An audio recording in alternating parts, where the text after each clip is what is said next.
በታሪክ ገጾች ላይ እንደ ጣሊያን ውህደት አይነት በጀግንነት፣ በክህደት፣ በሚስጥራዊ ማኅበራትና በብልህ ፖለቲካዊ ሴራዎች የተሞላ ታሪክ ማግኘት አዳጋች ነው።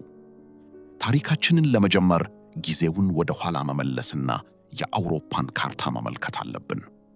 ጣሊያን ዛሬ እንደምናውቃት አንድ ወጥ የሆነች የጫማ ቅርጽ ያላት ውብ ሀገር ለዘመናት አንድነቷን ያጣችና የተከፋፈለች ምድር ነበረች። የጣሊያን ልሳነ ምድር ወይም ኢታሊያን ፔኒንሱላ በጥንቱ ዘመን የኃያሉ የሮማ ግዛት እምብርት፣ የሜዲትራኒያን ባሕርና የዓለም ገዢ ነበረች። ነገር ግን በ476 ዓመተ ምህረት የሮማ ግዛት ከወደቀችበት ጊዜ አንስቶ ጣሊያን ወደ 1400 ለሚጠጉ ዓመታት ወደ አንድ ወጥ መንግሥትነት ተመልሳ አታውቅም ነበር። ለአንድ አፍታ ቪዲዮን ላይክና ሰብስክራይብ በማድረግ ለቻናላችን ድጋፋችሁን አሳዩን። በተጨማሪም ከየትኛው የዓለም ክፍል እየተከታተላችሁኝ እንዳለና እናንተ ዘንድ ስንት ሰዓት እንደሆነ በኮሜንት ላይ ንገሩኝ። በመካከለኛው ዘመን እና በህዳሴው ሬኔሳንስ ዘመን ጣሊያን የባህል፣ የጥበብ፣ የንግድ እና የሳይንስ ማዕከል ሆና ብቅ አለች። እንደ ቬኒስ፣ ፍሎረንስ፣ ጄኖዋ እና ሚላን የመሳሰሉ የከተማ መንግስታት በከፍተኛ ደረጃ በለጸጉ። ዳንቴ፣ ሊዮናርዶ ዳቪንቺ እና ማይክል አንጄሎ በዚች ምድር ተወለዱ። ጣሊያናውያን በቋንቋ፣ በባህል እና በሃይማኖት አንድ ቢሆኑም በፖለቲካዊ አወቃቀራቸው ግን እጅግ የተከፋፈሉና እርስ በርሳቸው የሚናቆሩ ነበሩ። ይህ መከፋፈል ደግሞ ለውጭ ወራሪዎች በተለይም ለስፔን እና ለኦስትሪያ ምቹ በር ከፈተ።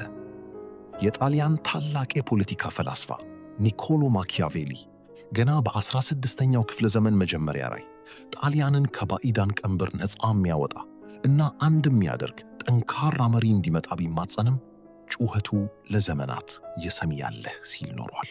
እውነተኛው የለውጥ ዘር የተዘራው በ18ኛው ክፍለ ዘመን መገባደጃ ላይ በፈረንሳይ አብዮት እና በናፖሊዮን ቦናፓርት ወረራ አማካኝነት ነበር።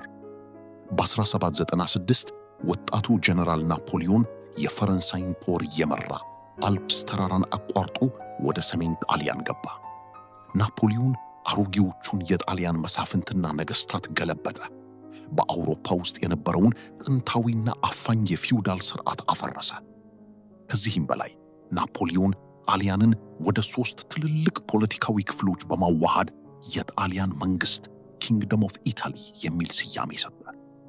የዘመናዊ ሕግጋት ስብስብ የሆነውን የናፖሊዮን ሕግ ናፖሊዮኒክ ኮድ ተግባራዊ ያደረገ። ለዘመናት በየአካባቢው ኬላዎችና ታክሶች ታፍኖ የነበረው የጣሊያን ንግድና አስተዳደር ዘመናዊ መልክ ያዘ።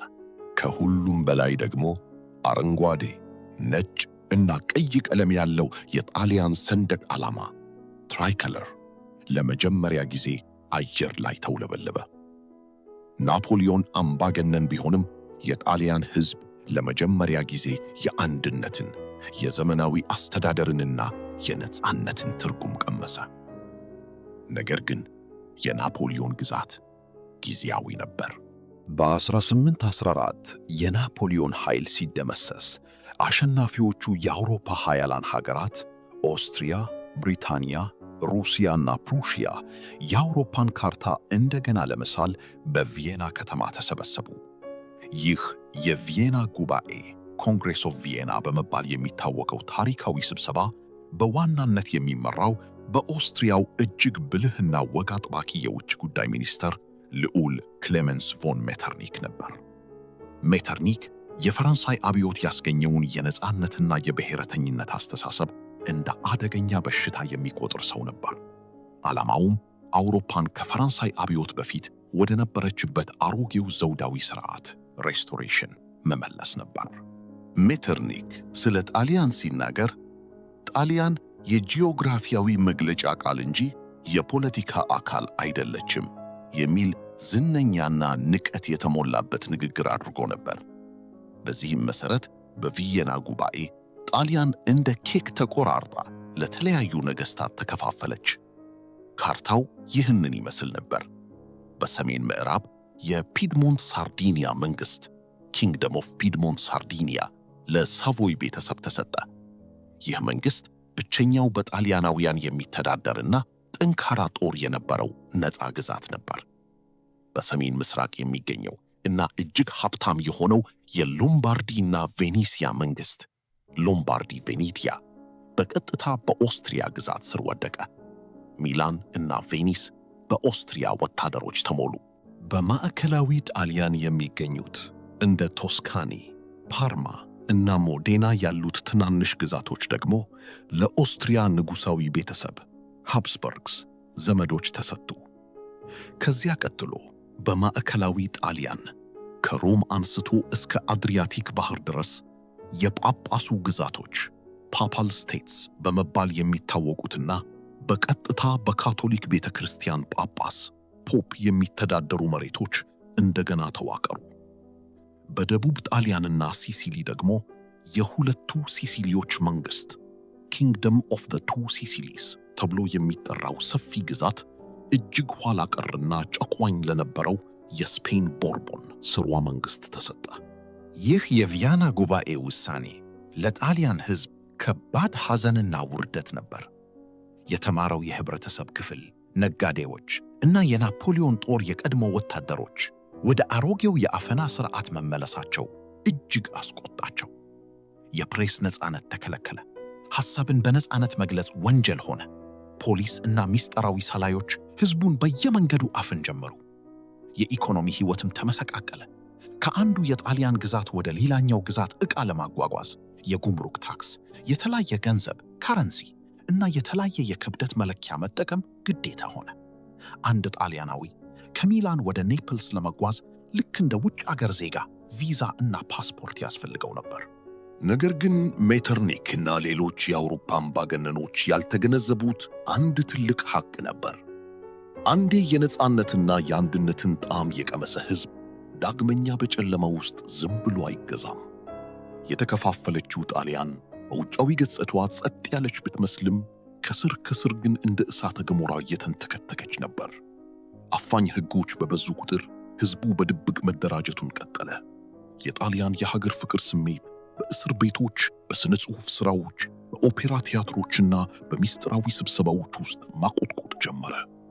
ይህ የውስጥ ብስጭትና የነፃነት ጥማት በመጪዎቹ 10 ዓመታት ውስጥ ጣሊያንን በደም የሚያጥብና አውሮፓን የሚያናውጥ ታላቅ የአብዮት ማዕበል ለመፍጠር ዝግጅቱን እያጠናቀቀ ነበር። ከ1815ቱ የቪየና ጉባኤ በኋላ በአውሮፓ ላይ የሰፈነው የጭቆና ድባብ በጣሊያን ምድር የተለየ መልክ ነበረው።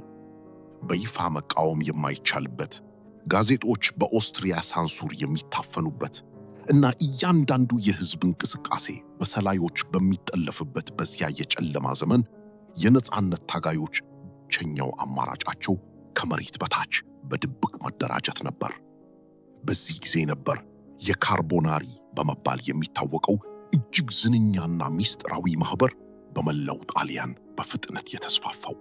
ካርቦናሪ ማለት በጣሊያንኛ የከሰል አንሳሪዎች ቻርኮል በርነርስ ማለት ነው። ይህ ማኅበር ስሙንና ምልክቶቹን የወሰደው በጫካ ውስጥ ከሰል ከሚያክስሩ ሠራተኞች ነበር። ይህን ያደረጉትም የፖሊስን ዓይን ለማሳሳትና ሚስጥራቸውን ለመጠበቅ ነበር። ማኅበሩ አብዛኛውን ጊዜ በደቡብ ጣሊያን በፈረንሳይ አገዛዝ ዘመን የተመሠረተ ቢሆንም ከቪየና ጉባኤ በኋላ ዋና ዓላማው አሮጌዎቹን ዘውዳዊ አገዛዞች መገልበጥና ሕገ መንግሥታዊ አልበት ኮንስቲቱሽናል መንግሥታትን መመስረት ሆነ። የካርቦናሪ አባላት አብዛኛዎቹ መካከለኛ ገቢ ያላቸው ሰዎች፣ ዶክተሮች፣ የሕግ ባለሙያዎች፣ የዩኒቨርሲቲ ተማሪዎች፣ ጸሐፊዎች እና በተለይም በናፖሊዮን ጦር ውስጥ ያገለገሉ ወታደራዊ መኮንኖች ነበሩ። የካርቦናሪ አወቃቀር እጅግ ውስብስብና በሚስጥር የተሞላ ነበር። አባላቱ በሴሎች ወይም በየአካባቢው ሎጆች ተደራጅተው ነበር። የእያንዳንዱ አባል የሚያውቀው የራሱን አነስተኛ ቡድን አባላት ብቻ በመሆኑ አንዱ ቢያዝ ሌሎቹን አሳልፎ እንዳይሰጥ ተደርጎ የተቀረጸ ነበር። ስብሰባዎቻቸው አብዛኛውን ጊዜ የሚካሄዱት በሌሊት በጫካ ውስጥ ወይም በተተዉ ጥንታዊ ሕንፃዎች ውስጥ ነበር። አዲስ አባል ወደ ማኅበሩ ሲቀላቀል አስፈሪ የሆነ የስዕለት ሥርዓት ይፈጽማል። ዓይኑን ታስሮ በሹል ጩቤ ላይ እጁን አስደግፎ የማኅበሩን ሚስጥር አሳልፌ ብሰጥ ደሜ ይፈሳል፣ ሥጋዬም ለወፎች ይበተናል ብሎ በደም ይምላል። እርስ በርሳቸው የሚተዋወቁት በሚስጥራዊ የእጅ መጨበጥና በልዩ የኢለፍ ቃላት ነበር። ጫካው ጭስ አለው ሲሉ የፖሊስ ክትትል አለ ማለታቸው ሲሆን፣ አባላቱም ደግሞ ጥሩ ከሰል ብሎ ይጠሩ ነበር። የካርቦናሪ የመጀመሪያው ታላቅ የኃይል እርምጃ የታየው በ1820 ነበር። በስፔን ውስጥ በተነሳው ወታደራዊ አብዮት ተነሳስተው በደቡብ ጣሊያን በኔፕልስ የሚገኙ የካርቦናሪ አባላት እና ወታደራዊ መኮንኖች አብዮት አስነሱ። በጄኔራል ጉግሊየልሞ ፔፔ የሚመራው የአማሲያን ጦር ወደ ኔፕልስ ከተማ ዘመተ። የሁለቱ ሲሲሊዮች ንጉሥ የነበረው ፈርዲናንድ አንደኛ እጅግ ፈሪ እና ጨካኝ ገዢ ነበር። የሕዝቡንና የሰራዊቱን ቁጣ ሲያይ በድንጋጤ ተውጦ አማሲያኑ የጠየቁትን ነፃነት የሚሰጥ ሕገ መንግሥት ለማወጅ ተገደደ። ይህ ክስተት በመላው ጣሊያን እንደ ትልቅ ድል ተቆጠረ። በኔፕልስ የተገኘው ድል ዜና ወደ ሰሜን ሲሰማ በ1821 በፒድሞንት ሳርዲኒያ መንግሥት ውስጥ ሌላ አብዮት ፈነዳ። እዚያም የካርቦናሪ አባላትና የዩኒቨርሲቲ ተማሪዎች የኦስትሪያን ጣልቃ ገብነት በመቃወምና ሕገ መንግሥት በመጠየቅ አመጹ። የፒድሞንት ንጉሥ ቪክተር ኢማኑኤል አንደኛ ሕገ መንግሥት ከመስጠት ይልቅ ሥልጣኑን ትቶ መሰደድን መረጠ። በቦታውም ወጣቱና ለለውጥ ዝግጁ የሆነው ልዑል ቻርለስ አልበርት ጊዜያዊ አስተዳዳሪ በመሆን የሕዝቡን ጥያቄ ተቀብሎ ሕገ መንግሥት አጸደቀ። በዚህ ወቅት ጣሊያን በነፃነት ጎህ የፈካች መሰለች። ነገር ግን በኦስትሪያ ቪየና ከተማ ቁጭ ብሎ ሁኔታውን ይከታተል የነበረው ሜተርኒክ ይህ የአብዮት እሳት ወደ ኦስትሪያ ግዛት ከመዛመቱ በፊት ማጥፋት እንዳለበት አወቀ። አውሮፓውያን ኃያላንን በስብሰባ ኮንግሬስ ኦፍ ትሮፓው ኤንድ ላይባህ አሳምኖ የኦስትሪያ ጦር አብዮቱን እንዲደመስስ ፈቃድ አገኘ። ንጉሥ ፈርዲናንድ አንደኛ ለሕዝቡ የገባውን ቃል ኪዳን በማጠፍ እና በማስመሰል ወደ ስብሰባው ሄዶ የኦስትሪያ ጦር መጥቶ የገዛ ሕዝቡን እንዲወጋለት ተማጸመ። እጅግ የታጠቀውና የተደራጀው የኦስትሪያ ኢምፔሪያል ጦር ወደ ደቡብ ጣሊያን ዘመተ።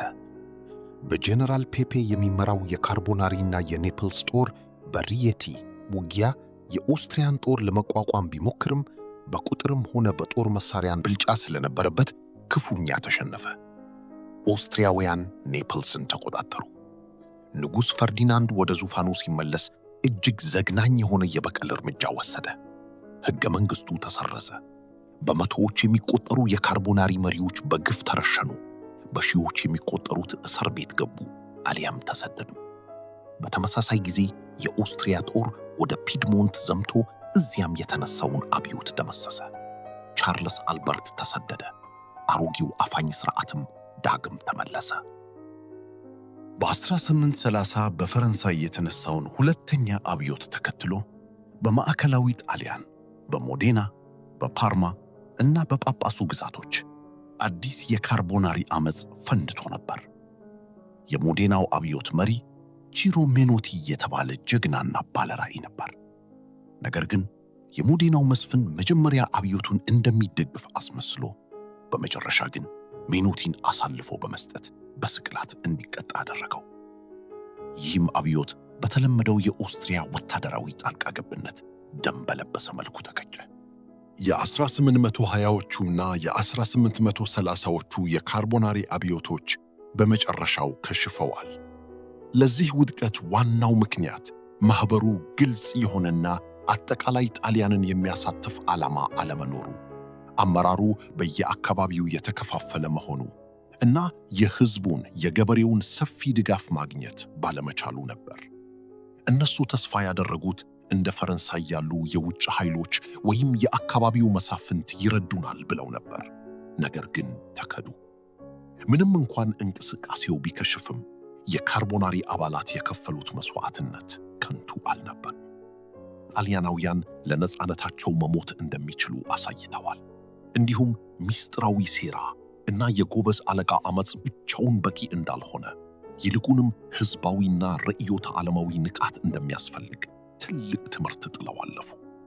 ይህን ትምህርት ደግሞ ጣሊያናውያን ለነፃነታቸው መሞት እንደሚችሉ አሳይተዋል። እንዲሁም ምስጢራዊ ሴራና የጎበዝ አለቃ ዓመፅ ብቻውን በቂ እንዳልሆነ፣ ይልቁንም ሕዝባዊና ርዕዮተ ዓለማዊ ንቃት እንደሚያስፈልግ ትልቅ ትምህርት ጥለው አለፉ። ይህን ትምህርት ደግሞ ተረድቶ የጣሊያንን ነፃነት ትግል ወደ ሌላ ምዕራፍ ያሸገረው አንድ ወጣት የጄኖዋ ተወላጅ ነበር። ስሙም ጁሴፔ ማዚኒ ይባላል።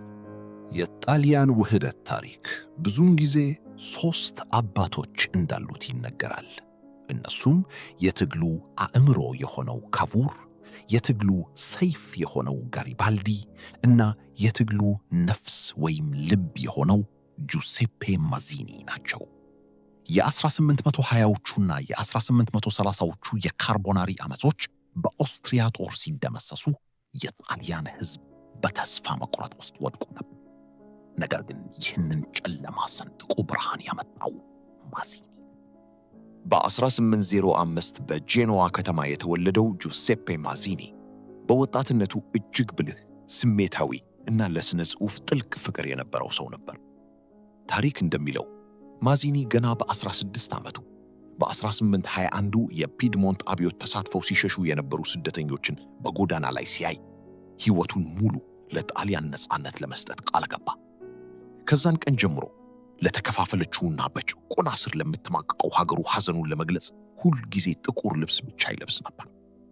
በ1820ዎቹ መገባደጃ ላይ የካርቦናሪ ሚስጥራዊ ማኅበርን ተቀላቀለ። ነገር ግን ብዙም ሳይቆይ በ1830 በአንድ ከዳተኛ ጥቆማ ተይዞ በሳቮና ወይም ሳቮኒ በሚገኝ አንድ አስፈሪ ምሽግ ውስጥ ታሰረ።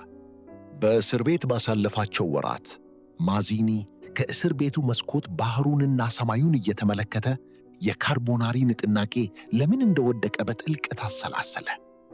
የደረሰበትም መደምደሚያ ታሪካዊ ነበር።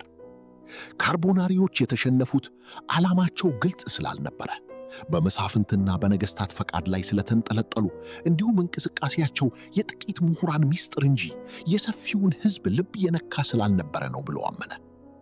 የጣሊያን ነፃነት ሊመጣ የሚችለው በሕዝቡ የጋራ ንቃት፣ ትምህርትና መስዋዕትነት ብቻ መሆኑን ተረዳ። ከእስር ቤት ከተፈታ በኋላ በኦስትሪያ መንግሥት በሀገር ክህደት ተፈርዶበት ሀገር ጥሎ እንዲሰደድ ገደደ። ማዚኒ በፈረንሳይ ማርሴይ ከተማ በስደት እያለ በ1831 ወጣቷ ጣሊያን ላጆቪኔ ኢታሊያ የተባለ አዲስ የፖለቲካ ንቅናቄ መሠረተ። ይህ ንቅናቄ ከካርቦናሪ ፈጽሞ የተለየ ነበር። ግቡ ግልጽና አንድ ብቻ ነበር፤ አንድ የሆነች ነፃ፣ ገለልተኛ እና ሪፐብሊካዊት ጣሊያንን መፍጠር። ማዚኒ የዘውድ አገዛዝን አይቀበልም ነበር። ኃይል ከሕዝብ ይመነቻል ብሎ በጽኑ ያምናል። የንቅናቄው መሪ ቃል እግዚአብሔር እና ሕዝብ ዲዮ ኤፖፖሎ የሚል ነበር። ማዚኒ የጣሊያንን ውህደት እንደ ፖለቲካዊ ዓላማ ብቻ ሳይሆን እንደ ሃይማኖታዊ ግዴታ እና መንፈሳዊ ተልእኮ ያየው ነበር። ወጣቷ ጣሊያን ሚስጥራዊ ማኅበር ቢሆንም ዓላማውን ግን በሚስጥር አልያዘም። ማዚኒ ጽሑፎችን፣ መጽሔቶችንና በራሪ ወረቀቶችን በስደት አገር እያተመ በመርከበኞችና በነጋዴዎች አማካኝነት በድብቅ ወደ ጣሊያን ያስገባ ነበር። ጽሑፎቹ እጅግ ስሜት ቀስቃሽ፣ የሀገር ፍቅርን የሚሰብኩና ወጣቱን ትውልድ ለትግል የሚጠሩ ነበሩ። ንቅናቄው ከ40 ዓመት በታች የሆኑ ወጣቶችን ብቻ ነው አባል የሚያደርገው። ምክንያቱም ማዚኒ አሮጌው ትውልድ በፍርሃትና በአሮጌ አስተሳሰብ ነው ብሎ ያምን ነበር። በጥቂት ዓመታት ውስጥ ወጣቷ ጣሊያን በ10 ሺዎች የሚቆጠሩ አባላትን አፈራ። ማዚኒ በወጣቶች ዘንድ እንደ ነቢይ መታየት ጀመረ። ነገር ግን የማዚኒ ዕቅድ በጽሑፍ ላይ ያማረ ቢሆንም በተግባር ግን እጅግ ደም አፋሳሽና ፈታኝ ነበር። ማዚኒ በሕዝባዊ ዓመፅ ኢንሱሬክሽን እና በሽምቅ ውጊያ ጌሪላ ዎርፌር አምባገነኖችን መጣል ይቻላል ብሎ ያምን ነበር። በዚህም መሠረት በተለያዩ ዓመታት በርካታ ዓመፆችን አቅዶ አዘጋጅቷል። በ1834 በፒድሞንት ላይ የተሞከረው ዓመፅ ክፉኛ ከሸፈ። በዚህ ዓመፅ ውስጥ ወጣቱ ጁሴፔ ጋሪባልዲ ተሳትፎ የነበረ ሲሆን የሞት ፍርድ ሲፈረድበት ወደ ደቡብ አሜሪካ ለማምለጥ ተገዷል። ከማዚኒ ዓመጾች ውስጥ እጅግ ልብ ሰባሪውና ታሪካዊው በ1844 የተፈጸመው የባንዲየራ ወንድማማቾች ባንዲየራ ብራዘርስ አሳዛኝ ክስተት ነው። አቲሊዮና ኤሚሊዮ ባንዲየራ በኦስትሪያ የባህር ኃይል ውስጥ የሚያገለግሉ መኮንኖች እና የከፍተኛ ቤተሰብ ልጆች ነበሩ። ሆኖም በማዚኒ ጽሑፎች ተመስጠው ሁሉንም ነገር ጥለው የነጻነት ታጋይ ሆኑ። በደቡብ ጣሊያን ካላብሪያ ሕዝቡን ለማሳመጽ አቅደው ከጥቂት ጓደኞቻቸው ጋር በድብቅ አረፉ። ነገር ግን ሕዝቡ አብሯቸው አልተነሳም። ይልቁንም በቦርቦን ፖሊሶች ተከበው ከተያዙ በኋላ የሞት ፍርድ ተፈረደባቸው። ወደ መገደያው ስፍራ ሲወሰዱ ፈጽሞ አልፈሩም ነበር። ወታደሮቹ ጥይት ሲያርከፈከፉባቸው ቪቫ ሊታሊያ፣ ቪቫ ሊታሊያ፣ ጣሊያን ለዘላለም ትኑር እያሉ ደረታቸውን ነፍተው ሞቱ። ይህና መሰል የማዚኒ አብዮታዊ ሙከራዎች በወታደራዊ መነጽር ሲታዩ ፍጹም ውድቀቶች ነበሩ። በርካታ ወጣቶች ሕይወታቸውን አጡ። ማዚኒም በብዙዎች ዘንድ ተወቀሰ። ሆኖም ግን ማዚኒ የተከፋፈለችው ጣሊያን ትልቁን ድል አቀዳጅቷታል። የባንዲየራ ወንድማማቾችን ጨምሮ የተሰዉት ወጣቶች ደም የጣሊያንን ሕዝብ አነቃው።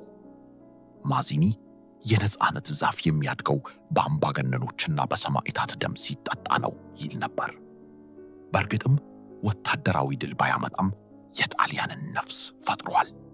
የጣሊያን አንድነት የሚለው ጽንሰ ሐሳብ ከምሁራን ክርክር አልፎ የሕዝብ የልብ ትርታ እንዲሆን አድርጓል። የማዚኒ መንፈሳዊና ርዕዮተ ዓለማዊ መሠረት ባይኖር ኖሮ ከእሱ በኋላ የመጡት እነ ካቡርና ጋሪባልዲ ጣሊያንን ማዋሃድ ባልቻሉም።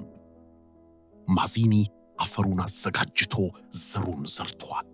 መከሩን የሚሰበስቡት ግን ሌሎች ነበሩ። የዚህ ትልቅ ማዕበል መጀመሪያ ደግሞ በመላው አውሮፓ የፈነዳው ታላቁ የ1848ቱ አብዮት ነበር። 1848 በታሪክ የአብዮቶች ዓመት Year of Revolutions ወይም የብሔሮች ጸደይ Spring of Nations በመባል የሚታወቀው እጅግ አስገራሚ ጊዜ በመላው አውሮፓ ከፓሪስ እስከ ቪየና፣ ከበርሊን እስከ ቡዳፔስት ሕዝቦች በአምባገነኖች ላይ የተነሱበት ዘመን ነበር። በጣሊያን ግን ይህ ማዕበል የተለየ ትርጉም ነበረው። ይህ ጊዜ ጣሊያናውያን የመጀመሪያው የነጻነት ጦርነት First War of Independence ብለው የሚጠሩት ታሪካዊ ምዕራፍ መክፈቻ ነበር። የአብዮቱ ብልጭታ የተጀመረው ጣሊያን ውስጥ ገና አውሮፓ ሳይቀጣጠል በጥር ወር 1848 ዓመት በደሴቲቱ ሲሲሊ ፓሌርሞ ነበር። የሲሲሊ ሕዝብ በናፖሊ ኔፕልስ ከሚገኘው ጨቋኙ የቦርቦን ንጉሥ ፈርዲናንድ ሁለተኛ ፈርዲናንድ አስተዳደር ለመገንጠል አመፀ። በሕዝቡ ቁጣ የተደናገጠው ንጉሥ ሕገ መንግሥት ለማወጅ ተገደደ። ይህ ክስተት እንደ ዶሚኖ ጨዋታ በመላው ጣሊያን ተሰራጨ። የፒድሞንት ሳርዲኒያ ንጉሥ ቻርልስ አልበርት፣ የቱስካኒው መስፍን እና አዲሱ የሮም ጳጳስ ፒየስ ዘጠነኛ ፖፕ ፓየስ IX ጭምር የየራሳቸውን ሕገ መንግሥት ለማወጅ ተገደዱ። በተለይ በፒድሞንት የታወጀው ስታቱቶ አልበርቲኖ የተባለው ሕገ መንግሥት ወደፊት ለተዋሃደችው ጣሊያን ሕገ መንግሥት መሠረት የሆነ እጅግ ጠቃሚ ሰነድ ነበር። ትልቁ የመሬት መንቀጥቀጥ የተከሰተው ግን በመጋቢት ወር 1848 ነበር። የኦስትሪያ ዋና ከተማ ቪየና በአብዮተኞች ስትታመስ እና ኃያሉ አምባገነን ልዑል ሜተርኒክ ሥልጣን ለቆ ሲሰደድ በሰሜን ጣሊያን የኦስትሪያ ግዛት ስር የነበሩት ሚላን እና ቬኒስ ይህን ታሪካዊ አጋጣሚ ተጠቅመው አመፁ። በሚላን ከተማ የተደረገው የ5 ቀናት ጦርነት ቺንኩዌ ጆርናቲ ዲ ሚላኖ በመባል በታሪክ በወርቅ ፊደል ተጽፏል። ከመጋቢት 18 እስከ 22 የከተማዋ ነዋሪዎች ወንዶች፣ ሴቶች፣ ሕፃናት እና ቀሳውስት ሳይቀሩ ወደ መንገድ ወጥተው በመቶዎች የሚቆጠሩ የመከላከያ ግድግዳዎችን ባሪኬድስ ገነቡ።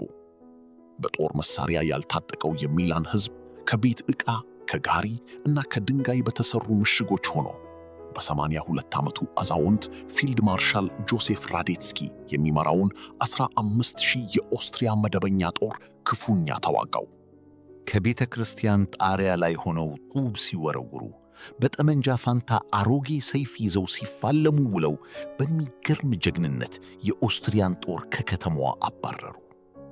ራዴትስኪ ጦሩን ይዞ ወደ ኳድሪላቴሮ ወደሚባሉት 4 ጠንካራ ምሽጎች ለማፈግፈግ ተገደደ። በተመሳሳይ ጊዜ ቬኒስም አመፃው የኦስትሪያን የባህር ኃይል በማባረር በዳንኤሌ ማኒም የሚመራ አዲስ ሪፐብሊክ መሰረተች። ይህ ታላቅ የሕዝብ ድል የፒድሞንቱን ንጉሥ ቻርልስ አልበርትን በታሪክ ትልቁን ውሳኔ እንዲወስን ገፋፈው። ቻርልስ አልበርት ምንም እንኳን ወላዋይ ባህሪ ኢልሬይ ተንቴና የሚወላወለው ንጉሥ ቢኖረውም የኦስትሪያን መዳከምና የጣሊያንን ሕዝብ መነሳሳት አይቶ በመጋቢት 23 ቀን 1848 በኦስትሪያ ላይ ይፋዊ ጦርነት አወጀ። የመጀመሪያው የነጻነት ጦርነት ተጀመረ። የፒድሞንት ጦር የቲቺኖን ወንዝ ተሻግሮ ወደ ሎምባርዲ ገባ። በመላው ጣሊያን ታላቅ የደስታ ማዕበል ተፈጠረ። የሮም ጳጳስ፣ የቱስካኒና የኔፕልስ መሪዎች ሳይቀሩ በሕዝባቸው ግፊት ወታደሮቻቸውን ኦስትሪያን ለመውጋት ከፒድሞንት ጎን አሰለፉ። ማዚኒ ከተሰደደበት ለንደን ተመልሶ ጦርነቱን ተቀላቀለ። ጁሴፒ ጋሪባልዲ ከደቡብ አሜሪካ ተመልሶ በጎ ፈቃደኛ የሽምቅ ተዋጊዎቹን አደራጀ። ጣሊያን ለመጀመሪያ ጊዜ በአንድነት ቆማ ኦስትሪያን የተጋፈጠችበት ጊዜ ነበር። ነገር ግን ይህ ውብ ሕልም ብዙም አልዘለቀም። የመጀመሪያው ትልቅ ክህደት የመጣው ከጳጳስ ፒየስ 9ኛ ነበር። ሚያዝያ 29 1848 ጳጳሱ ባደረጉት ታሪካዊ ንግግር አሎኪዩሽን እኔ የዓለም ካቶሊኮች መንፈሳዊ አባት ነኝ፣ ስለዚህ የካቶሊክ እምነት ተከታይ በሆነችው ኦስትሪያ ላይ ጦርነት ማወጅ አልችልም በማለት የላኩትን የሮም ጦር ወደ ኋላ መለሱ። ይህ ውሳኔ የጣሊያንን ብሔረተኞች ክፉኛ አስቆጣ። የጳጳሱ ተወዳጅነትም በአንዴ ወደ ጥላቻ ተቀየረ። የኔፕልሱ ንጉሥም ይህኑን ተከትሎ ጦሩን መለሰ። ንጉሥ ቻርልስ አልበርትና የፒድሞንት ጦር ብቻቸውን ቀሩ። ኦስትሪያ በአንጻሩ አገግማ እና ተጨማሪ ጦር አምጥታ በራዴትስኪ መሪነት የመለሶ ማጥቃት ጀመረች። በሐምሌ ወር መጨረሻ ላይ በኩስቶዛ ባትል ኦፍ ኩስቶዛ በተደረገው ወሳኝ ጦርነት የኦስትሪያ ጦር የፒድሞንትን ሰራዊት ክፉኛ ደመሰሰው። ቻርልስ አልበርት ሚላንን ትቶ አፈገፈገ። የተኩስ አቁም ስምምነትም ተፈረመ። በሚቀጥለው ዓመት መጋቢት 1849 ቻርልስ አልበርት እንደገና ጦርነት ቢጀምርም በኖቫራ ባትል ኦፍ ኖቫራ በድጋሚ በአሳዛኝ ሁኔታ ተሸነፈ። በተስፋ መቁረጥ ውስጥ የወደቀው ንጉሥ ቻርልስ አልበርት በዚያው ምሽት ስልጣኑን ለልጁ ለቪክቶር ኢማኑኤል ሁለተኛ ቪክቶር ኢማኑኤል II አስረክቦ ወደ ፖርቱጋል ተሰደደ። በሰሜን ጣሊያን ጦርነቱ ቢያበቃም አብዮቱ ግን ገና አልሞተም ነበር። የትግሉ ማዕከል ወደ ሮም ተዛወረ። በሮም ይኖሩ የነበሩ ሕዝቦች በህዳር 1848 ጳጳሱን በማመፅ ከከተማዋ ሲያባረሩ ጳጳሱ አምልጠው ኔፕልስ ተጠለሉ። በየካቲት 1849 የሮም ሪፐብሊክ ሮማን ሪፐብሊክ ታወጀ። ጁሴፔ ማዚኒ የሮም ሪፐብሊክ ዋነኛ መሪ ትራያምቪር ሆኖ ተመረጠ። ጁሴፔ ጋሪባልዲም ወታደራዊ አዛዥ ሆኖ ሮምን ለመከላከል ተዘጋጀ። ይህች አጭር ጊዜ የቆየች የሮም ሪፐብሊክ የጣሊያን ሪሶርጂሜንቶ እጅግ አንጸባራቂ ገጽ ነበረች። የሞት ፍርድን የሰረዘች፣ የፕሬስና የሃይማኖት ነፃነትን ያወጀች ዘመናዊ አስተዳደር ነበረች። ነገር ግን ጳጳሱ ሮምን ለማስመለስ በአውሮፓ ካቶሊክ ሀገራት በተለይም በፈረንሳይ፣ በስፔን እና በኦስትሪያ እርዳታ ጠየቁ። የፈረንሳዩ መሪ ሉዊ ናፖሊዮን በኋላ ናፖሊዮን ሦስተኛ 30,000 ዘመናዊ ጦር ልኮ ሮምን አስከበበ። ጋሪባልዲ ከነ ቀይ ሸሚዝ ሬድ ሸርትስ የሽምቅ ተዋጊዎቹ የሮም ዜጎች እና በመላው ጣሊያን የመጡ በጎ ፈቃደኞች ሮምን ለመከላከል አስገራሚ ጀግንነት አሳዩ። ጋሪባልዲ ፈረንሳዮችን በበርካታ ውጊያዎች መለሰ። ነገር ግን የፈረንሳይ ከባድ መሳሪያ ሮምን እያፈረሳት መጣ። በመጨረሻም በሐምሌ 1849 ሮም ወደቀች።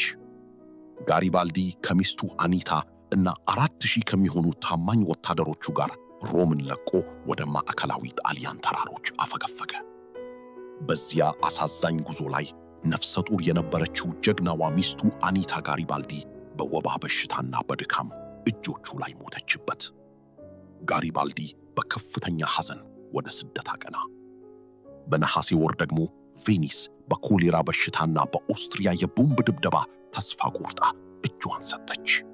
የ1848ቱ አብዮትና የመጀመሪያው የነጻነት ጦርነት ሙሉ በሙሉ ተሸነፈ። ኦስትሪያ እንደገና ጣሊያንን በብረት መዳፍ ጨበጠች። ሆኖም ግን አንድ ብቸኛ የተስፋ ጭላንጭል ተርፎ ነበር። በአዲሱ ንጉሥ ቪክቶር ኢማኑኤል ሁለተኛ የምትመራው ፒድሞንት ሳርዲኒያ አባቱ ያወጣውን ሕገ መንግሥት ስታቱቶ አልበርቲኖ አልሰረዘችም። ፒድሞንት ብቸኛዋ የነጻነት ደሴት እና መጻኢዋን ጣሊያን የምትመራ የፖለቲካ ማዕከል ሆና ብቅ አለች። የጣሊያን ብሔረተኞች ጀግነትን ብቻ ሳይሆን የተዋጣለት የዲፕሎማሲ እና የፖለቲካ ጨዋታ እንደሚያስፈልጉ ተረዱ። ይህንን ኃላፊነት የሚወስደው ደግሞ ወደፊት የሚመጣው ታላቁ መሪ ካሚሎ ዲካቮ ነበር። የጣሊያንን ውህደት ታሪክ ስናጠና የማዚኒን ቅዠት መሰል ራዕይ እና የጋሪባልዲን አስገራሚ ወታደራዊ ጀግንነት እናደንቃለን። ነገር ግን ይህንን ታላቅ ሕልም ወደ መሬት አውርዶ የአውሮፓን ኃያላን ሀገራት እርስ በእርስ በማጋጨት እና በረቀቀ ዲፕሎማሲ ጣሊያንን እውን ያደረጋት አንድ ግለሰብ ነው። እርሱም ካውንት ካሚሎ ቤንሶ ዲ ካቮር ነው። ካቮር የጣሊያን ሪሶርጂሜንቶ አይምሮ ነው። ካቮር በ1810 በቱሪን የፒድሞንት ዋና ከተማ ከከፍተኛ መኳንንት ቤተሰብ ተወለደ። እንደ ማዚኒ የፍልስፍና ሰው ወይም እንደ ጋሪባልዲ የጦር ሜዳ ጀግና አልነበረም። ይልቁንም አጭር፣ ሞፈር ያለ አካል ያለው፣ በወርቅ የተለበጠ መነጽር የሚያደርግ ተግባራዊ፣ ፕራግማቲክ እና የሂሳብ፣ የኢኮኖሚክስ እና የፖለቲካ ሰው ነበር። በወጣትነቱ ወደ እንግሊዝና ፈረንሳይ ተጉዞ የኢንዱስትሪ አብዮት ያመጣውን ለውጥ፣ የባቡር መስመሮችን፣ የዘመናዊ ግብርናን እና የፓርላማ ሥርዓትን አጥንቶ ተመለሰ። በ1852 ካቮር የፒድሞንት ሳርዲኒያ መንግሥት ጠቅላይ ሚኒስትር ሆኖ ተሾመ። ንጉሥ ቪክቶር ኢማኑኤል ሁለተኛ የካቮርን እጅግ ብልህነት ቢገነዘብም የግል ባሕሪውን ግን ብዙም አይወደውም ነበር። ሆኖም ሀገሪቱን ለማሳደግ ካቮር ብቸኛው መፍትሔ መሆኑን ያውቅ ነበር። ካቮር ጠቅላይ ሚኒስትር ሲሆን ፒድሞንትን ለማዘመን ሌት ተቀን መስራት ጀመረ። የባቡር መስመሮችን አስገነባ፣ ነፃ ንግድን አበረታታ፣ ግብርናን አዘመነ፣ እንዲሁም የፒድሞንትን ጦር በአዲስ መልክ አዋቀረ። በቤተ ክርስቲያን እጅ የነበረውን ሰፊ መሬትና ሥልጣን በመቀነስ የሴኩላር መንግሥት አስተዳደርን አጠናከረ። ከውጭ ፖሊሲ አንጻር ካቮር የደረሰበት መደምደሚያ እጅግ ጥልቅ ነበር። የ1848ቱ አብዮት ውድቀት አንድ ትልቅ ትምህርት አስተምሮት ነበር። ጣሊያን የራሷን ነፃነት ብቻዋን ማምጣት አትችልም የሚለው አባባል ስህተት መሆኑን ተረዳ። የቱንም ያህል ሕዝቡ ቢተባበርና ቢዋጋ የኦስትሪያን ግዙፍ ኢምፔሪያል ጦር ብቻውን ማሸነፍ አይችልም። ስለዚህ ፒድሞንት ኃያል አጋር ያስፈልጋታል። የካቮር ትልቁ ስትራቴጂ የአውሮፓን ትላልቅ ሀገራት በተለይ ፈረንሳይንና እንግሊዝን የጣሊያን ጉዳይ የነሱም ጉዳይ እንደሆነ ማሳመን ነበር። ይህንን ለማድረግ ካቮር የተጠቀመው የመጀመሪያው ዕድል የክሪሚያ ጦርነት ክራይሚያን ዎር ነበር። በ1884 ሩሲያ በኦቶማን ቱርክ ኢምፓየር ላይ ጦርነት ስታውጅ ፈረንሳይና እንግሊዝ ቱርክን ለመርዳት ጦር ላኩ። ካቮር ምንም እንኳን ፒድሞንት በዚህ ጦርነት ውስጥ ምንም አይነት ቀጥተኛ ጥቅም ባይኖራትም 15,000 የሚሆኑ የፒድሞንት ወታደሮችን ከእንግሊዝ እና ፈረንሳይ ጎን አሰልፎ ወደ ሩሲያ ክሪሚያ ላከ። ይህ ውሳኔ በወቅቱ በብዙዎች ዘንድ እንደ እብደት ተቆጥሮ ነበር። የፒድሞንት ወታደሮች በኮሌራ በሽታና በጦርነት ከፍተኛ መስዋዕትነት ከፈሉ። ነገር ግን የካቮር የረጅም ጊዜ ዕቅድ ተሳካ። ጦርነቱ በፈረንሳይና እንግሊዝ አሸናፊነት ሲጠናቀቅ በ1856 በፓሪስ በተካሄደው የሰላም ጉባኤ ኮንግሬስ ኦፍ ፓሪስ ላይ ካቮር የፒድሞንት ተወካይ ሆኖ ተጋበዘ። በዚያ ጉባኤ ላይ ካቮር ግዛት አልጠየቅም፣ የጦር ካሳ አልጠየቅም። የጠየቀው አንድ ነገር ብቻ ነበር፤ የአውሮፓ መሪዎች የጣሊያንን ችግር እንዲያዳምጡ። በመድረኩ ላይ ሆኖ የኦስትሪያን ጨቋኝ አስተዳደር የደቡብ ጣሊያንን ኋላ ቀርነት እና የጣሊያን ሕዝብ እየደረሰበት ያለውን ስቃይ በብቃት አብራራ። ይህ ካልተስተካከለ አውሮፓ በሙሉ ሌላ የአብዮት እሳት ውስጥ እንደምትገባ አስጠነቀቀ። የእንግሊዙ የውጭ ጉዳይ ሚኒስትር እና የፈረንሳዩ ንጉሠ ነገሥት ናፖሊዮን ሦስተኛ በካቡር ንግግር እጅግ ተማረኩ። የጣሊያን ጉዳይ ከክልላዊ ችግርነት ወደ አውሮፓ አህጉር አጀንዳነት አደገ። ካቡር ማጥመጃውን በተሳካ ሁኔታ ጥሎ ነበር። አሁን የሚቀረው ትልቁን ዓሣ ፈረንሳይን በማጥመድ ኦስትሪያን ከጣሊያን ምድር ማባረር ነበር። የፓሪሱ የሰላም ጉባኤ ካቡርን በአውሮፓ የዲፕሎማሲ መድረክ ላይ ትልቅ ዕውቅናን አቀዳጅቶት ነበር። ሆኖም ግን የፈረንሳዩ ንጉሠ ነገሥት ናፖሊዮን ሦስተኛ ለጣሊያን ነፃነት የቃል ድጋፍ ከመስጠት ባለፈ ወደ ተጨባጭ ወታደራዊ እርምጃ ለመግባት እያመነታ ነበር። ፈረንሳይ ከኦስትሪያ ጋር ጦርነት ውስጥ መግባት ለእርሷ የሚሰጣት ቀጥተኛ ጥቅም ምን እንደሆነ ማመዛዘን ነበረባት። ይህን የናፖሊዮን ሦስተኛን ማመዛናት የሰበረው እና ታሪክን በአቋራጭ የቀየረው ግን አንድ ያልተጠበቀ እጅግ አደገኛ እና ደም አፋሳሽ ክስተት ነበር። በጥር 1858 ምሽት የፈረንሳዩ ንጉሠ ነገሥት ናፖሊዮን ሦስተኛና ባለቤታቸው እቴጌ ዩጂን በፓሪስ ከተማ ወደሚገኘው የኦፔራ ቲያትር ቤት በፈረስ ጋሪያቸው እየተጓዙ ነበር። በድንገት ከሕዝቡ መሃል 3 ኃይለኛ የቦምብ ፍንዳታዎች ተከታትለው ተሰሙ። የፈረሶቹ አካል ተበጣጠሰ። ከ150 በላይ ሰዎች ቆሰሉ። 8 ሰዎች ወዲያውኑ ሞቱ። ሆኖም ናፖሊዮን ሦስተኛና ባለቤቱ በተአምር ምንም ሳይሆኑ ተረፉ። ይህንን የግድያ ሙከራ ያቀነባበረው ፌሊቼ ኦርሲኒ የተባለ ጽንፈኛ የጣሊያን ብሔረተኛ ነበር። ኦርሲኒ ናፖሊዮን ሦስተኛ በ1849 የሮም ሪፐብሊክን በማፍረሱ ክፉኛ ይጠላው ስለነበር እና ፈረንሳይ ጣሊያንን ነፃ ለማውጣት ፈቃደኛ ባለመሆኗ ይህንን እርምጃ ወሰደ። ኦርሲኒ ተይዞ የሞት ፍርድ ተፈረደበት። ነገር ግን ከመገደሉ በፊት ከእስር ቤት ሆኖ ለናፖሊዮን ሦስተኛ አንድ ታሪካዊ ደብዳቤ ጻፈ። የጣሊያን ሕዝብ ስቃይና ደም አፋሳሽ ታሪክ ወደ እርሱ ሕሊና ይድረስ። ጣሊያንን ነፃ ያውጣ። የ50 ሚሊዮን ጣሊያናውያን በረከትና ፍቅር ከእርሱ ጋር ይሆናል። ይህን ካላደረጉ ግን የእርሶም ሆነ የፈረንሳይ ሰላም ሕልም ሆኖ ይቀራል የሚል ማስጠንቀቂያ አዘል መልእክት ላከ። በሚያስገርም ሁኔታ ናፖሊዮን ሦስተኛ በዚህ ደብዳቤ እጅግ ልቡ ተነካ። እንዲሁም የጣሊያን ብሔረተኞች ሌላ ጊዜ እንዳይገድሉት ከፍተኛ ፍርሃት አደረበት። የኦርሲኒ ደብዳቤ በፈረንሳይ ጋዜጦች እንዲታተም ከፈቀደ በኋላ ወዲያውኑ ወደ የፒድሞንቱ ጠቅላይ ሚኒስተር ካቡር ሚስጥራዊ መልእክት ላከ። በሐምሌ ወር 1858 ካቡር ማንም እንዳያውቅበት ፓስፖርቱን በሌላ ስም አዘጋጅቶ ተራ የቱሪስት ልብስ ለብሶ ወደ ፈረንሳይ ድንበር ተጓዘ። የፈረንሳይ ፖሊሶች በድብቅ አጅበውት ፕሎምቢየርስ ሌባን ወደምትባል አነስተኛ የፈረንሳይ የጸበል ከተማ ወሰዱት። በዚያች ከተማ ውስጥ በሚገኝ አንድ ሚስጥራዊ ክፍል የፒድሞንቱ ካቡር እና የፈረንሳዩ ናፖሊዮን ሦስተኛ ብቻቸውን ተቀምጠው የጣሊያንን የወደፊት ካርታ ቀየሱ። ይህ የፕሎምቢየርስ ሚስጥራዊ ስምምነት በመባል የሚታወቀው ድርድር የካቡር የዲፕሎማሲ ጥግ ነበር። ስምምነቱ እንዲህ የሚል ነበር። ፒድሞንት ኦስትሪያን በማበሳጨት ጦርነት እንድትጀምር ታደርጋለች።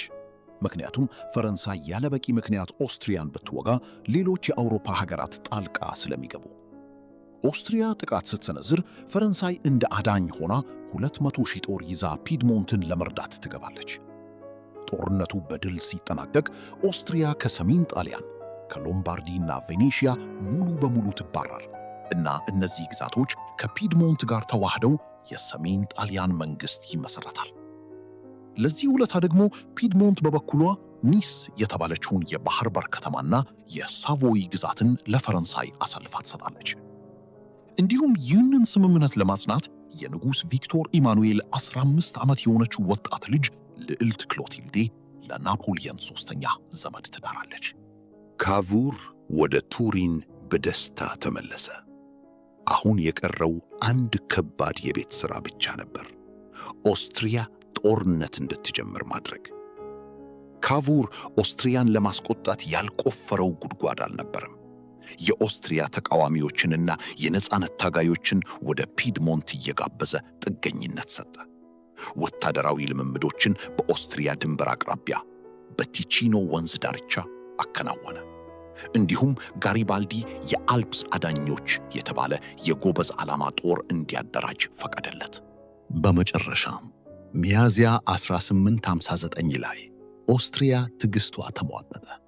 የኦስትሪያው ንጉሠ ነገሥት ፍራንዝ ጆሴፍ ፒድሞንት በ3 ቀናት ውስጥ ጦሯን ከድንበር እንድታርቅ እና ትጥቅ እንድትፈታ የሚጠይቅ የማስጠንቀቂያ ደብዳቤ ላከ። ካቡር ይህ ደብዳቤ ሲደርሰው ከደስታው ብዛት ጮቤ ረገጠ። ምክንያቱም የጠበቀው ልክ ይህንን ወጥመድ ነበር። ካቡር የኦስትሪያን ማስጠንቀቂያ በኩራት ውድቅ አደረገው። ሚያዝያ 29 1859 የኦስትሪያ ጦር ወንዙን ተሻግሮ ወደ ፒድሞንት ግዛት ገባ። ሁለተኛው የነጻነት ጦርነት በይፋ ፈነዳ። ወዲያውኑ ናፖሊዮን ሦስተኛ ለገባው ቃል ታማኝ በመሆን ታላቁን የፈረንሳይ ጦር አዘመተ።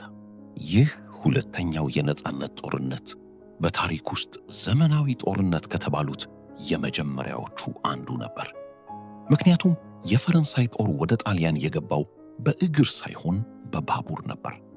የባቡር ትራንስፖርት በአውሮፓ ጦርነት ታሪክ ውስጥ ወታደሮችንና የጦር መሳሪያዎችን በፍጥነት ለማንቀሳቀስ ለመጀመሪያ ጊዜ በስፋት አገልግሏል። በተጨማሪም አዳዲስ የረጅም ርቀት ተኳሽ መድፎችና ጠመንጃዎች በስፋት ጥቅም ላይ ውለዋል። የፈረንሳይና የፒድሞንት ጥምር ጦር ከኦስትሪያ ጦር ጋር የመጀመሪያውን ትልቅ ፍልሚያ በሰኔ ወር መጀመሪያ ላይ በማጄንታ አደረገ። ውጊያው እጅግ አስፈሪ ነበር። በፈረንሳዮች በኩል የተሰለፉት የአፍሪካ፣ የአልጄሪያ ዙዋቭ ወታደሮች የኦስትሪያን ምሽጎች በጀግንነት ጥሰው ገቡ። ፈረንሳዮች አሸነፉ። የሚላን ከተማ ነፃ ወጣች። ንጉሥ ቪክቶር ኢማኑኤል እና ናፖሊዮን ሦስተኛ በሚላን አደባባዮች ላይ በሕዝቡ እልልታና የአበባ ዝናብ ታጅበው ገቡ። ነገር ግን የጦርነቱ እውነተኛው ገጽታ የታየው በሰኔ 24 1859 በተደረገው የሶልፈሪኖ ባትል ኦፍ ሶልፈሪኖ ጦርነት ላይ ነበር።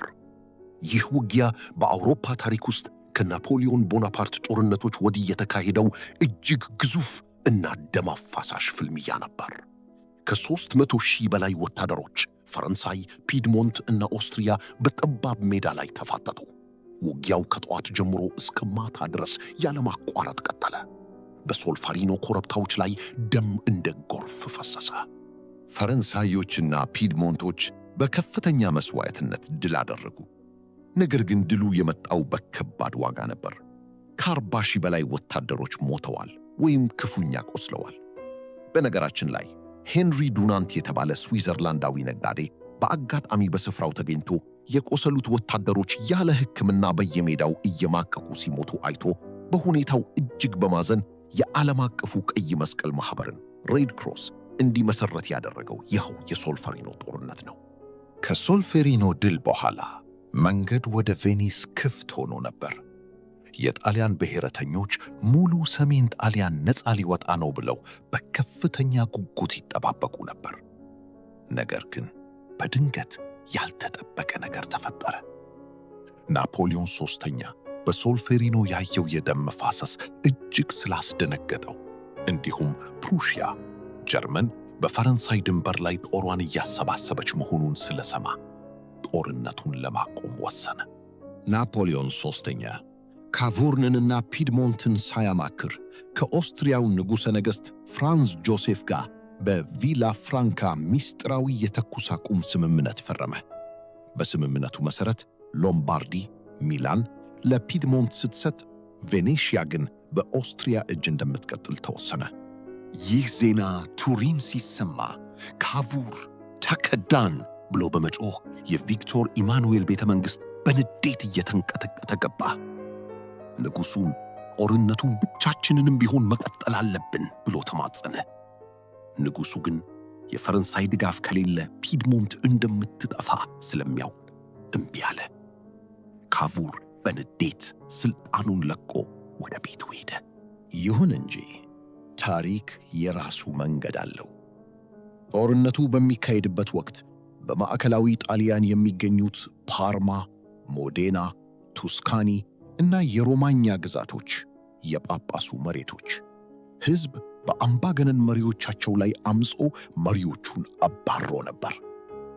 የቪላ ፍራንካ ስምምነት አሮጌዎቹ መሪዎች ይመለሱ ቢልም የሕዝቡ አቋም ግን አይናወጤ ነበር። የየግዛቶቹ ፓርላማዎች በአንድ ድምፅ ከፒድሞንት ጋር ለመቀላቀል ወሰኑ። በዚህ ጊዜ ንጉሡ የካቮርን እርዳታ አስፈልጎት ጥር 1860 ካቮርን ወደ ጠቅላይ ሚኒስትርነቱ መለሰው። ካቪሩም ወደ ሥልጣን እንደተመለሰ ብልሃቱን ተጠቀመ። ናፖሊዮን ሦስተኛውን በፕሎምቢየርስ ስምምነት መሠረት ኒስንና ሳቮይን እንሰጥሃለን፣ አንተ ደግሞ ማዕከላዊ ጣሊያን ከእኛ ጋር እንዲዋሃድ ዕውቅና ስጥ ብሎ አሳመነው። ናፖሊዮን ተስማማ። በመጋቢት 1860 በማዕከላዊ ጣሊያን ግዛቶች ሕዝበ ውሳኔ ፕሌብሳይት ተካሄደ። በሚያስገርም የድምፅ ብልጫ 99 በመቶ ሕዝቡ ከፒድሞንት ጋር መዋሃድን መረጠ። አሁን ሰሜንና ማዕከላዊ ጣሊያን በአንድ ባንዲራ ስር ተሰብስበው የቪክቶር ኢማኑኤል ዜጎች ሆኑ። የጣሊያን ካርታ ግማሽ መንገድ ተጉዟል። ነገር ግን የኒስ ለፈረንሳይ መሰጠት የጣሊያንን ታላቅ የጦር ጀግና እጅግ አስቆጥቶታል። የኒስ ከተማ የጁሴፔ ጋሪባልዲ የትውልድ ስፍራ ነበረች። ጋሪባልዲ ካቮርን የትውልድ ሀገሬን የሸጠ ከዳተኛ በማለት ይፋዊ ጠላትነት አወጀ። ይህ ቁጣ ደግሞ ጋሪባልዲን ወደ ታላቁ እና ወደማይታመነው ታሪካዊ ጀብዱ ገፋፋው። በ1860 የጸደይ ወራት መጀመሪያ ሰሜንና ማዕከላዊ ጣሊያን አንድ ሲሆኑ፣ ደቡብ ጣሊያን ግን አሁንም በጨቋኙ የስፔን የቦርቦን ስርወ መንግሥት ኪንግደም ኦፍ ዘ ቱ ሲሲሊስ ስር ትማቅቅ ነበር። የዚህ መንግሥት አዲስ ንጉሥ ወጣቱ ፍራንሲስ ሁለተኛ 100,000 የሚደርስ ዘመናዊ መደበኛ ጦርና ኃይለኛ የባሕር ኃይል ነበረው። ይህንን ኃያል መንግሥት አፍርሶ ደቡብ ጣሊያንን ማዋሃድ ለካቮር ፈጽሞ የማይታሰብ የሕልም እንጀራ ነበር። ነገር ግን ለጁሴፔ ጋሪባልዲ የማይቻል የሚባል ቃል በመዝገበ ቃላት ውስጥ አልነበረም። ጁሴፔ ጋሪባልዲ በአውሮፓና በደቡብ አሜሪካ ታላላቅ ጀብዶዎችን የሠራው የሁለቱ ዓለማት ጀግና ከኒስ መሸጥ በኋላ ዓይኑን ወደ ደቡብ ጣሊያን አዞረ። በሚያዝያ ወር በሲሲሊ ደሴት ሕዝባዊ ዓመፅ መፈንዳቱን ሲሰማ ይህ ዓመፅ የደቡብ ጣሊያንን ነፃ ለማውጣት ትልቅ በር እንደሆነ ተረዳ። ጋሪባልዲ የራሱን የግል የጎበዝ ዓለማ ጦር ማደራጀት ጀመረ። በሰሜን ጣሊያን ጄኖዋ ከተማ ውስጥ ከተለያዩ የህብረተሰብ ክፍሎች የተውጣጡ ተማሪዎች፣ የእጅ ጥበብ ባለሙያዎች፣ ዶክተሮች እና የቀድሞ ታጋዮች በፈቃደኝነት ተሰባሰቡ። ቁጥራቸው 1089 ሲሆን ታሪክ የሺዎቹ ዘመቻ ብሎ ያስታውሳቸዋል። የለበሱት የደንብ ልብስ አልነበራቸውም። መለያቸው ደማቅ ቀይ ሸሚዝ ብቻ ስለነበር ቀይ ሸሚዞች ወይም ሬድ ሸርትስ ይባሉ ነበር። የያዙትም አሮጌ ጠመንጃዎችን ብቻ ነበር። ካቮር ይህንን የጋሪባልዲ ዕቅድ በከፍተኛ ጥርጣሬ ይመለከተው ነበር። ጋሪባልዲ ቢሳካለትና ደቡብ ጣሊያንን ነፃ ቢያወጣ እዛው የራሱን ሪፐብሊክ ሊመሰርት ይችላል፣ ወይም ወደ ሮም ዘምቶ ፈረንሳይን ጣልቃ እንድትገባ ሊያደርግ ይችላል ብሎ ፈራ። ሆኔም ጋሪባልዲን በኃይል ማስቆም የሕዝብ ዓመፅ ሊያስነሳ ስለሚችል ካቮር በዝምታ ማለፍን መረጠ። እንዲያውም በልቡ ጋሪባልዲ በቦርቦን ጦር ይደመሰሳል ብሎ ተስፋ አድርጎ ነበር። ግንቦት 5 ቀን 1860 ጋሪባልዲና ሺዎቹ ተከታዮቹ 2 ያረጁ መርከቦችን ተጠቅመው ከጄኖዋ ወደብ ተነሱ። ግንቦት 11 ቀን በሲሲሊ ምዕራባዊ ጫፍ በምትገኘው በማርሳላ ወደብ በሰላም አረፉ። የቦርቦን ጦር አዛዦች ይህን አነስተኛና ያልታጠቀ ጦር እንደ ቀልድ ነበር ያዩት። የመጀመሪያው ትልቅ ጦርነት ግንቦት 15 ቀን በካላታፊሚ ኮረብታዎች ላይ ተካሄደ። የቦርቦን ጦር በከፍተኛ ቦታ ላይ ሆኖ መድፍ ሲያርከፈከፍ፣ የጋሪባልዲ ጦር በከባድ ችግር ውስጥ ወደቀ። አንድ የጋሪባልዲ አዛዥ ወደ ኋላ እንድናፈገፍግ እዘዘን ብሎ ሲጠይቀው ጋሪባልዲ ታሪካዊ ቃላቱን ተናገረ። እዚህ ጋር ወይ ጣሊያንን እንሰራለን አሊያም እንሞታለን። ጋሪባልዲ ራሱ ሰይፉን መዞ ከፊት እየመራ ኮረብታውን ሲወጣ ወታደሮቹ በእብደት ተሞልተው የጠላትን ምሽግ ሰበሩት። የቦርቦን ጦር ሸሸ። ይህ ድል ሲሲሊን አነቃነቀው። የሲሲሊ ገበሬዎች በየቦታው እየወጡ የጋሪባልዲን ጦር ተቀላቀሉ። ጋሪባልዲ ወደ ሲሲሊ ዋና ከተማ ፓሌርሞ አመራ። በከተማዋ ውስጥ 20,000 የቦርቦን ወታደሮች ቢኖሩም የጋሪባልዲ ታክቲክ እና የሕዝቡ ዓመፅ ተደማምሮ የቦርቦን አዛዦች እጃቸውን እንዲሰጡ እና ሲሲሊን ለቀው እንዲወጡ አስገደዳቸው። በሐምሌ ወር መጨረሻ ሲሲሊ ሙሉ በሙሉ በጋሪባልዲ ቁጥጥር ስር ዋለች። መላው አውሮፓ በጋሪባልዲ ጀብዱ ተገረመ። በቱሪን የነበረው ካቮርም እጅግ ደነገጠ። ጋሪባልዲ በሲሲሊ አላቆመም። በነሐሴ ወር ባህሩን ስትሬት ኦፍ መሲና ተሻግሮ ወደ ዋናው የጣሊያን መሬት ገባ። ወደ ሰሜን ወደ ኔፕልስ አቅጣጫ ጉዞ ጀመረ። አሁን የጋሪባልዲ ስም እንደ አፈ ታሪክ በመላው ደቡብ ጣሊያን ተሰራጭቶ ነበር። የቦርቦን ወታደሮች የጋሪባልዲን ስም ሲሰሙ ጦር መሳሪያቸውን ጥለው ይሸሹ ነበር። መስከረም 7 1860 ጋሪባልዲ በባቡር ሆኖ ምንም አይነት የጦር መሳሪያ ሳይዝ ብቻውን ወደ ኔፕልስ ከተማ ገባ። መላው የኔፕልስ ሕዝብ ወደ ጎዳና ወጥቶ እንደ አምላክ አገበለው። የቦርቦን ንጉሥ ፍራንሲስ ሁለተኛ ከተማዋን ለቆ ወደ ካፑዋና ጋኢታ ምሽጎች ሸሽቶ ነበር። የመጨረሻውና እጅግ ወሳኙ ጦርነት በጥቅምት ወር 1860 በቮልቱርኖ ወንዝ ዳርቻ ተካሄደ። 50,000 የሚሆነው የቦርቦን ጦር የጋሪባልዲን ጦር ለማጥፋት የመጨረሻ ሙከራ አደረገ። ነገር ግን ጋሪባልዲ እጅግ ብሩህ በሆነ ወታደራዊ ስትራቴጂ ጠላትን ማሸነፍ ቻለ። አሁን ጋሪባልዲ የመላው ደቡብ ጣሊያን ፍጹም ገዢ ዲክቴተር ሆኗል። አውሮፓ ትንፋሿን ዋጠች። ጋሪባልዲ ምን ሊያደርግ ነው? ሪፐብሊክ ያውጃል ወይስ ሮምን ለመያዝ ይዘምታል? ሮምን ከነካ ፈረንሳይና የካቶሊክ ሀገራት ዝም አይሉ። ካቮር ይህ እንዲሆን አልፈቀደም። ወዲያውኑ የፒድሞንትን ጦር በንጉሥ ቪክቶር ኢማኑኤል አዛዥነት ወደ ደቡብ ላከ። ጥቅምት 26 ቀን 1860 በቴያኖ በምትባል ትንሽ መንደር የጣሊያን ሪሶርጂሜንቶ እጅግ ታሪካዊ ገጽ ተፈጸመ። ከሰሜን የመጣው ንጉሥ ቪክቶር ኢማኑኤል በነጭ ፈረሱ ላይ ሆኖ ከደቡብ ከመጣው ጋሪባልዲ ጋር ተገናኘ። ጋሪባልዲ ቆቡን አውልቆ የጣሊያን ንጉሥ ሰላም ላንተ ይሁን በማለት ሰላምታ ሰጠው። ጋሪባልዲ የደቡብ ጣሊያንን ግዛት በሙሉ ለንጉሡ አስረከበ። ምንም አይነት ሥልጣን፣ ማዕረግ እና ገንዘብ ሳይቀበል አንድ ከረጢት የዘር በቆሎ ብቻ ይዞ ወደ አንዲት ትንሽ የካፕሬራ ደሴት ሄዶ የእርሻ ሥራውን ቀጠለ። ይህ የጋሪባልዲ ድርጊት የሀገር ፍቅር እና ራስን መሥዋዕት የማድረግ ከፍተኛው ተምሳሌት ሆኖ በታሪክ ተጽፏል።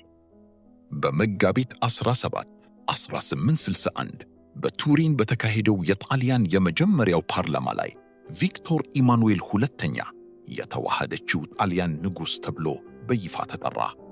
ከ1400 ዓመታት መከፋፈል በኋላ የጣሊያን ሕዝብ በአንድ ባንዲራ ስር ቆመ። ይህ ታላቅ ደስታ ግን በሐዘን ተቋረጠ። በሰኔ ወር 1861 ይህንን ድንቅ የፖለቲካና የዲፕሎማሲ ሸማ የሸመነው ካሚሎ ዲ ካቮር በጠና ታሞ በ50 ዓመቱ ከዚህ ዓለም በሞት ተለየ። የመጨረሻ ቃላቶቹ ጣሊያን ተፈጥራለች፣ ሁሉም ነገር ደህና ነው የሚሉ ነበሩ። ይሁን እንጂ የካቮር ቃል ሙሉ በሙሉ ትክክል አልነበረም። ጣሊያን ተፈጥራለች፣ ግን ገና አላለቀችም ነበር። ቬኒስ አሁንም በኦስትሪያ እጅ ነበረች። ሮም ደግሞ በጳጳሱና በፈረንሳይ ጦር ጥበቃ ስር ነበረች። እነዚህን ሁለት ታሪካዊ ከተሞች ሳያካትት የጣሊያን ውህደት የተሟላ አይሆንም። ቬኒስን የማስመለሱ ዕድል የተገኘው በ1866 ነበር። በዚህ ጊዜ የጣሊያን የዲፕሎማሲ አጋር የነበረችው የኦቶ ቮን ቢስማርክ ፕሩሺያ ጀርመን ነበረች። ፕሩሺያ ከኦስትሪያ ጋር ጦርነት ስትጀምር ጣሊያን ከፕሩሺያ ጋር ጥምረት በመፍጠር በደቡብ በኩል በኦስትሪያ ላይ ጦርነት አወጀች። ይህም ሦስተኛው የነጻነት ጦርነት በመባል ይታወቃል። በሚያስገርም ሁኔታ በዚህ ጦርነት የጣሊያን መደበኛ ጦር በቡስቶዛ በመሬት ላይ እንዲሁም በሊሳ ባትል ኦፍ ሊሳ በባህር ላይ በኦስትሪያ ጦር አሳፋሪ ሽንፈት ደርሶበታል። ድል ያመጣው ብቸኛ ኃይል የጋሪባልዲ የጎበዝ ዓላማ ጦር ብቻ ነበር። ነገር ግን የፕሩሺያ ጦር ኦስትሪያን በሰሜን ክፉኛ ስለደመሰሳት ጦርነቱ ሲያልቅ ቢስማርክ በስምምነቱ መሠረት ቬኒስን ለጣሊያን አስረከበ። ጣሊያኖች በጦር ሜዳ ቢሸነፉ በፖለቲካው ቬኒስን አገኙ። አሁን የቀረችው አንዲት ከተማ ብቻ ነበረች፣ የዘላለማዊቷ ከተማ ሮም። ሮም የጣሊያን ልብ እና የተፈጥሮ ዋና ከተማ ነበረች። ጋሪባልዲ ሮም አሊያም ሞት፣ ሮማ ኦ ሞርቴ በሚል መፈክር ሁለት ጊዜ በ1862 እና በ1867 ሮምን በኃይል ለመያዝ ሙከራ አድርጎ ነበር።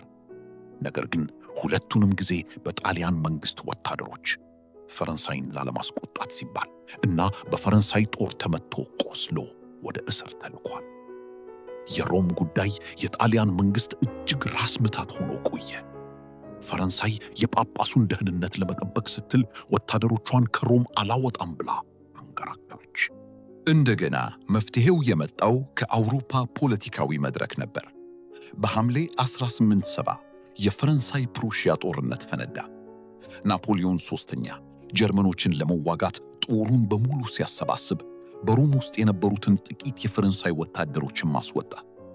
የፈረንሳይ ጦር በሴዳን ጦርነት ክፉኛ ተሸንፎ ናፖሊዮን ሦስተኛ ምርኮኛ ሆነ። የፈረንሳይ ኢምፓየር ወደቀ። የጣሊያን መንግሥት ይህንን አጋጣሚ በቀጥታ ተጠቀመበት። ንጉሥ ቪክቶር ኢማኑኤል ሁለተኛ ለጳጳስ ፒየስ ዘጠነኛ ሰላማዊ በሆነ መንገድ ሮምን እንዲያስረክቡ ደብዳቤ ቢልክም ጳጳሱ በከፍተኛ ቁጣ እምቢ አሉ። መስከረም 20 1870 የጣሊያን መደበኛ ጦር በጄኔራል ራፋኤሌ ካዶርና አዛዥነት ሮምን ከበባ አደረገ። የጣሊያን መድፎች በሮም ጥንታዊ ግንብ ላይ ተኮሱ።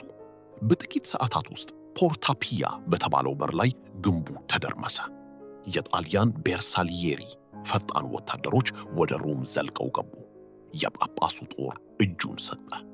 ከጥቂት ቀናት በኋላ በተደረገ ሕዝበ ውሳኔ ሮም ከጣሊያን ጋር መዋሃዷ ተረጋገጠ። በ1871 ሮም የጣሊያን መንግሥት ዋና ከተማ ተብላ በይፋ ታወጀች። የካቮር፣ የማዚኒ፣ የጋሪባልዲ ሕልም እውን ሆነ። ጣሊያን ሙሉ በሙሉ አንድ ሆነች። እኛ ጣሊያንን ፈጥረናል፣ አሁን ደግሞ ጣሊያናውያንን መፍጠር አለብን። ይህ ዝነኛ አባባል የተነገረው ከውህደቱ በኋላ በነበረው የፒድሞንት ፖለቲከኛ ማሲሞ ዲ አዜዮ ነበር። በፖለቲካዊ ካርታ ላይ ጣሊያን አንድ ብትሆንም በተግባር ግን እጅግ የተከፋፈለችና ውስብስብ ችግሮች የሞሉባት ሀገር ነበረች።